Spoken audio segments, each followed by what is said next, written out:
limlak photography to kisai tamlo tunin kikum le chin kong kisai amasa in introduction le history a ipan pading gole kong kisang na bangin igen pading limlak photography ichi kha tu lai huna khowela ingai sang pen te u laka khat le apoimo mama khata ingai sun hi khovel gam changkang bana ete laka limlak digital photography hi anini a poimo dan hong kilanga mitamu kya hiloin athu azang mai in leng munteng phela azak le mu the in om hi etsang nadin tulai technology akhang hulul bangin Facebook le Twitter te bang Google internet te a adima ha in chitom tom mak pi le mithi ma tampi limlak kimuin mi te sutha tho sak bangin om hi limlak kichi aselama azang le ahoi lama zat tampi leng om ve hi tulai hunin news te a limlak poimo na lian pi kineya alai sim thailo te nasanin limlak mu changun limlak a panin thil hiai tunga hi ya hi chi chena theinop ma hi photo ichi cha light to ke sai hi a graphic ichi cha art lamgel lam to ke sai hi white again khop changin photography chin kimil lo the hi ya limlang na to ke sai camera hi kum sang khajagyat somni legok vel a ama sapen mu khiak zat khia ka hita hi 35mm camera Canon company in kum sang khajakwa som thum legok lakvelin zat theidin na bol khia nonwa unang paito zelin company tom mapan model chi tom le ahoi na chi tom hong piang khia zelin negative b2 size nidang lai ipile pu te zat alian dem dom te white apanin negative kum som yam paisa ina zat te white nong ki yong piang khang ki kheng khia hi tu lai hunin bel negative si te mu khalo bang ei toy lai ampi te yom ta hi standard wa san dung zui zelin memory card chips new chip limlak te store koi khom theina ding mi pil mi siam sang tak ten memory card digital camera thoa lim de za memory in adai tan lak theina bang hon bol khiawa mi te don jang khai ma ta hi yai digital hong pian khia ka pan limlak pen oi le oi lo bang et masaka ide lo le pai khiak thei zel hi yain mi te limlak siam lo itale adai tel na uto ahoi asak bang u tel theina hun pia a phatwa ma hi limlaka apoimo ma khen khat gen nai nei ding lens kichi chitom oma fx lens kichom dia dx lens kichom dia miet tang pina zatte dx lens kichi wai te kha full frame body a hiloin fx kichicha full frame gen na hiya mi khen khatin full frame ai kale digital pangai chin ahun te ka thei bangom ding hi wai bana picture composition leng chitom amomin native space center of interest positive space rule of thought le perspective point 1.2.3 point chi le khen thei hi lens chitom thei dia kilo gena inei zol ding focal length lens type le lens uses lens azan na chi te ma 20 mm noilam te ultra wide angle akichia wide architecture limlang nalam akizang hi 21 to 35 mm te wide angle akichia wide landscape lang na in akizanga 35 to 70 mm normal akichia wide street le documentary lang na akizang tang pe hi 80 mm to 135 mm medium telephoto te portrait lang na in akizang tang pia 135 mm to 30 mm te telephoto lens china akigena white sport le wildlife photography lang na akizang tang pi hi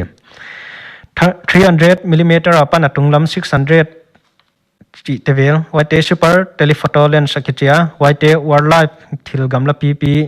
lang nine akizang tang pi light lama ningchik iluding camera flash pop-up flash kichioma wai bana external flash kichioma micro ring light flash kichilema hammer head camera flash kichilema pop-up ichi chain camera akithwa sate waite gen na hia external flash kichicha atwama flash kibul tomte hia micro ring light camera flash kichite icha a lens maya a flash alum bilbel akithwa sonom hi hammerhead camera flash chi tele atwama a flash ma akit kitung son te gen na hi a awana tu lai hun to kitwak ning chik kon gen ding tu line Canon le Nikon bana company tom tomin digital camera tampi model tom tom hon bol khawa YK laka chi tom tom na nei big full frame le crop sensor den again khak cheu kichi te khen khat om hi crop sensor te hi le a size 16 by 24 millimeter ahia full frame te hi le 24 by 36 millimeter hi full frame alim lak te to crop sensor alim lak te thei tom thei na dina anuam pen din mun khata lim lak ki bang ladin a camera ki bang to yilan crop sensor le full frame camera analog te crop sensor analog lim lak sa full frame analog pen adok lian zo in tam za ding hi camera te hi model om dan bang zelin megapixel tuam zela wai bana quality leng model ki khat dung zuin leng ki tuam na tampi om hi camera poimo ma diak focal length point f point 1/4 cha ki hen to f4 5.6 8 11 16 22 cha ki hen om hi waile ISO international standard organization kichi 10 poima na liat pi tang nei hi wailowin aperture shutter speed le sensor size in leng thu pama ma photography hi ithei tampi nei a white ba ka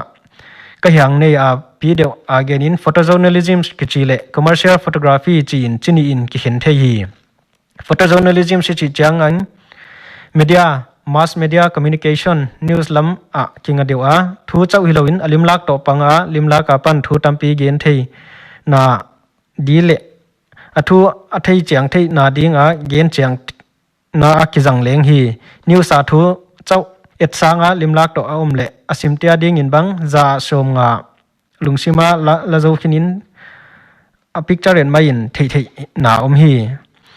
wailowa commercial photography ki chi hi lian jawap tak ma hi a commercial line zuitia ding in leng professional line a ipai ding le line khat zu ivel thei dinga freelancer dana ipai le la mun tom program tom vel kopa limla kon thei hi freelancer in chu photojournalism leng kop thei et sangna ding in ai sing tang mi laka ki thangma ma news la hi service la bol atom toma point mona tenga hi thei commercial line of professional hi di le company lian pi to kizapa isangam una waite chimai ni amau paidan zuya market lian pi to company hoi tak to line ne ya fashion lambang hi di le amau khat chau hi vilvel studio ina umale hi thei hi advertise bang leng portrait family portrait ai ka studio portrait chi te vel bang ina hi ya line khata even inei nak le inmun te ama nia hi thei hi himale kong khata ngai to na achu eilama din hoi pen haksa ma hi camera lunglut teng line tuam kini vek hi akhenten wedding lambang lunglut toma akhente wildlife lunglut bangom landscape lunglut bangom fashion lama lunglut bangom ai kale product shoot advertisement ai kale portrait nature shoot chi bang atom toma ma creativity nei ma mi tampi kiom a hilezong i na thei lo inexon na hak satja ka ma ni line pi zui khalo bang tampi kiom hi waijakin kukal takle chitak taka hi woten lungkelun photography all in theidan omzel ding hi eilam ten avan nei te chau cameraman ni sakwa wailowin ban nei ke leng jong mi ilom te anei te zuin ama watruin vakizil theizel ding hi mabana hun tampi tia mi tia pan zil theina tampi kinei be zel theya a camera inei lo hangin all in eilei sum kilo tomin anen nenin sumi kholda mabana mania all ola camera hoilo le zo kele anewa panin panle kum khat kum ni nunga ya dima ki to del thei ding hi ya tang hi ka gen thei ka ki pa